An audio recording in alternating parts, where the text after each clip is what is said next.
ont tout juste 20 ans et partagent le même sens de la fête. Après une courte nuit, les conscrits cuvée 1997 entament leur tournée des bons vœux chez l'habitant. Et vous voulez boire un coup? Allez, ceux qui veulent la boire, là il y a des verres, vous servez. Hein? On pensait que les coutumes allaient disparaître et puis en réalité on voit qu'il y a encore beaucoup de monde. C'est pas un peu envahissant là? Non, ça fait partie du folklore d'ici. Les jeunes passent dans les fermes, dans les maisons qu'ils connaissent, voilà. C'est sympathique. C'est sympathique, oui. Au Fain, comme dans de nombreuses petites communes du Haut-Doubs, la tradition des conscrits du premier jour de l'an perdure depuis plusieurs siècles, depuis l'instauration du service militaire exactement.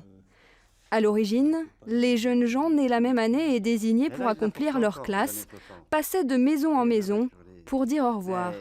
Ils faisaient un petit peu les porte-à-porte, puis les gens leur donnaient de la monnaie, donnaient un petit peu d'argent. Ça leur servait pour, quand ils étaient militaires, avoir un petit peu d'argent pour s'acheter parce qu'ils n'avaient pas de solde, très peu de solde. Avec la fin du service militaire obligatoire, le sens de cette coutume est devenu autre. Réunis à la messe ce matin, les jeunes ont célébré le passage de l'adolescence à l'âge adulte. C'est vraiment cateau à fond, vous. Oui. Être conscrit, ça perdure au fil des années.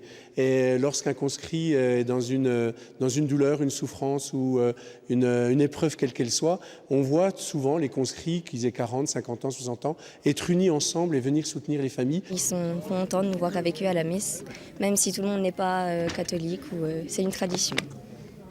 Les conscrits continueront ainsi leur porte-à-porte jusqu'à mercredi, avant de reprendre le cours de leur jeune vie.